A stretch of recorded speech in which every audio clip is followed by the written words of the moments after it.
Hi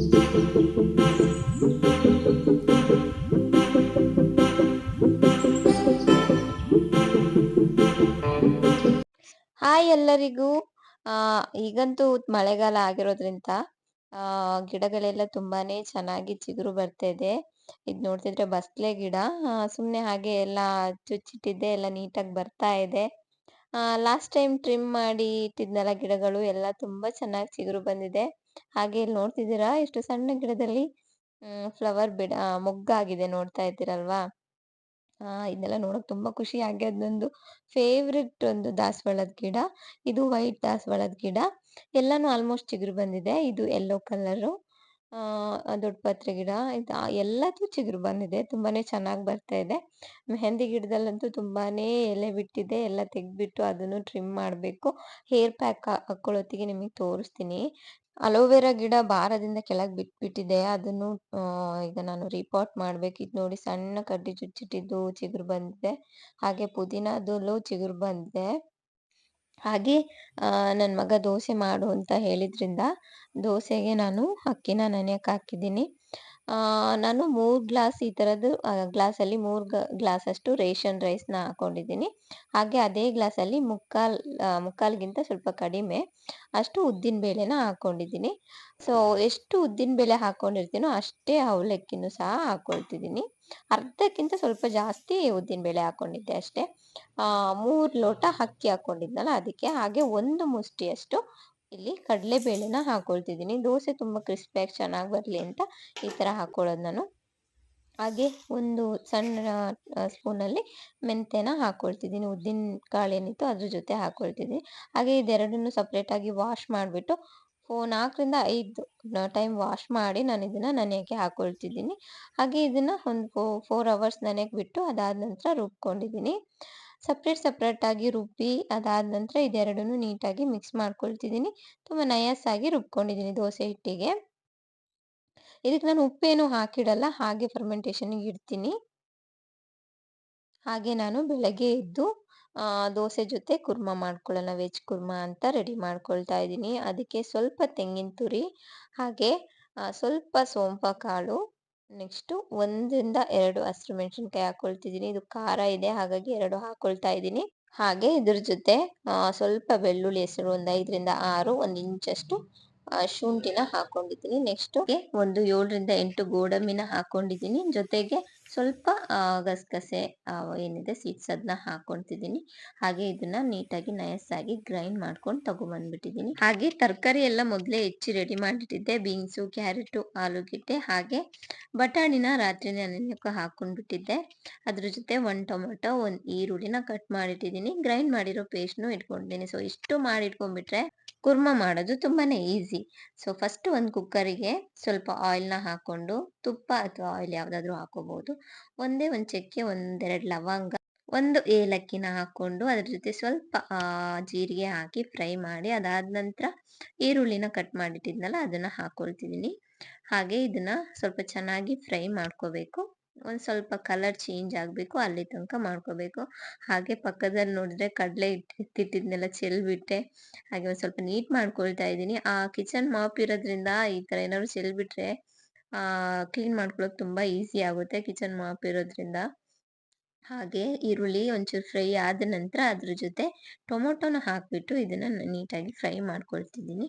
ಹಾಗೆ ಏನೇನು ತರಕಾರಿ ಕಟ್ ಮಾಡಿಟ್ಟಿದ್ನಲ್ಲ ಅದನ್ನು ಇದ್ರ ಜೊತೆ ಆ್ಯಡ್ ಮಾಡ್ಕೊಳ್ತಾ ಇದ್ದೀನಿ.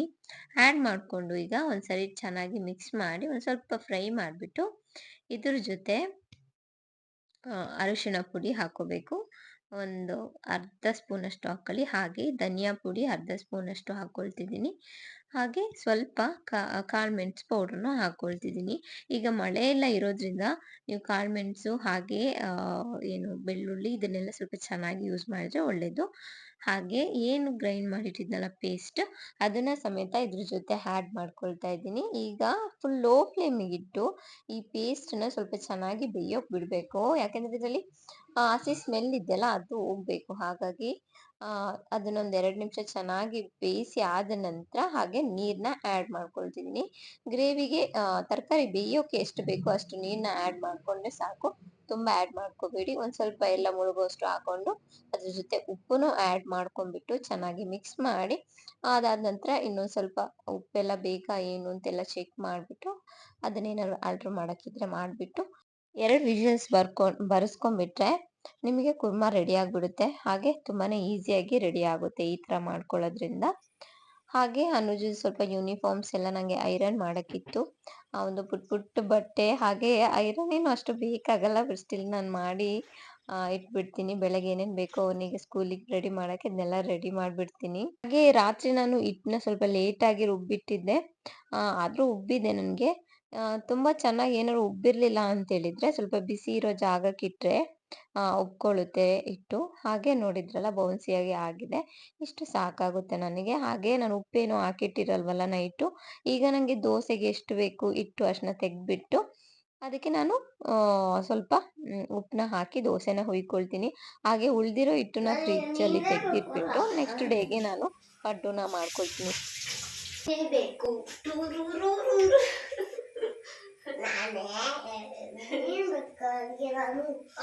ಹಾಗೆ ನನ್ನ ಮಗ ಕೂಡ ಎದ್ಬಿಟ್ಟಿದ್ದ ಬೇಗ, ಹಾಗೆ ನನ್ನ ಜೊತೆ ಮಾತಾಡ್ತಾ ಇದ್ದ. ಆ ಒಂದು ಕಾನ್ವರ್ಸೇಷನ್ ಈ ವಿಡಿಯೋದಲ್ಲಿ ಇದೆ ನೋಡಿ. ಸ್ವಲ್ಪ ಉಪ್ಪು ಹಾಕ್ಬೇಕು. ಸ್ವಲ್ಪ ಉಪ್ಪು ಬೇಡ, ಯಾಕೆ ಉಪ್ಪು ಬೇಡ. ಹಾಗೆ ಚೆನ್ನಾಗಿ ಮಿಕ್ಸ್ ಮಾಡಬೇಕು. ಹಾಗೆ ಚೆನ್ನಾಗಿ ಮಿಕ್ಸ್ ಮಾಡಬೇಕು. ಹಾಗೆ ದೋಸೆ ಹುಯ್ಕೊಳ್ಳೋಕ್ಕೆ ಈಗ ತವಾದಲ್ಲಿ ಎಣ್ಣೆನ ಹಚ್ಕೊಳ್ತಾ ಇದ್ದೀನಿ ತವಕ್ಕೆ, ಈರುಳ್ಳಿಯಲ್ಲಿ. ಈ ಥರ ಈರುಳ್ಳಿಲಿ ಎಣ್ಣೆನ ಹಚ್ಚುವಾಗ ಒಂದೊಳ್ಳೆ ಘಮ ಘಮ ಅಂತ ಇರುತ್ತೆ ಫ್ಲೇವರು. ಹಾಗೆ ಅನುಜುಗೆ ಪುಟ್ಟ ದೋಸೆನ ಮಾಡಿಕೊಡ್ತಾ ಇದ್ದೀನಿ. ಬೆಳಗ್ಗೆ ಅವನಿಗೆ ಫಸ್ಟ್ ದೋಸೆ ಎಲ್ಲ ಮಾಡಿ ತಿನ್ನಿಸ್ತೀನಿ. ಹಾಗೆ ಅನುಜದು ಲಂಚ್ ಬಾಕ್ಸಿಗೆ ದೋಸೆನ ಹಾಕುವಾಗ ಪುಟಾಣಿ ದೋಸೆ ಮಾಡಿ ಕೊಡ್ತೀನಿ, ಅವನಿಗೆ ತಿನ್ನೋಕ್ಕೂ ಈಸಿ ಆಗುತ್ತೆ. ಹಾಗೆ ನೋಡೋಕ್ಕೂ ಡಿಫ್ರೆಂಟ್ ಆಗಿರುತ್ತೆ, ಅವನಿಗೆ ಖುಷಿ ಆಗುತ್ತೆ ಅನ್ನೋ ಕಾರಣಕ್ಕೆ.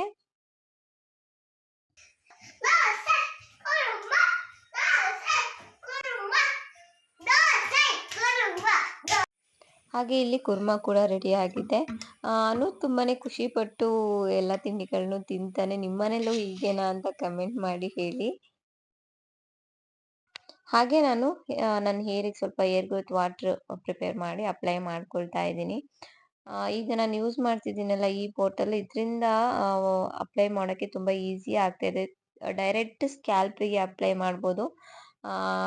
ಹಾಗೆ ಒಂದು ಸ್ವಲ್ಪ ಮಸಾಜ್ ಮಾಡಿದಾಗೂ ಆಗುತ್ತೆ. ಹಾಗೆ ಫೇಸ್ ಮೇಲೆಲ್ಲ ಸ್ವಲ್ಪ ನೀರು ಬಿದ್ದಾಗೂ ಆಗುತ್ತೆ. ಸುಮ್ಮನೆ ತಮಾಷೆ ಮಾಡಿದೆ. ಹಾಗೆ ಇವತ್ತಿನ ವಿಡಿಯೋ ನಿಮಗೆ ಇಷ್ಟ ಆಗಿದ್ರೆ ದಯವಿಟ್ಟು ಸಬ್ಸ್ಕ್ರೈಬ್ ಮಾಡಿ, ಶೇರ್ ಮಾಡಿ, ಲೈಕ್ ಮಾಡಿ, ಕಮೆಂಟ್ ಮಾಡೋದನ್ನ ಯಾವುದೇ ಕಾರಣಕ್ಕೂ ಮರಿಬೇಡಿ. ಮತ್ತೆ ಇದೇ ಥರ ಇನ್ನೊಂದು ವಿಡಿಯೋದಲ್ಲಿ ಸಿಗ್ತೀನಿ. ಅಲ್ಲಿವರೆಗೂ ಬಾಯ್.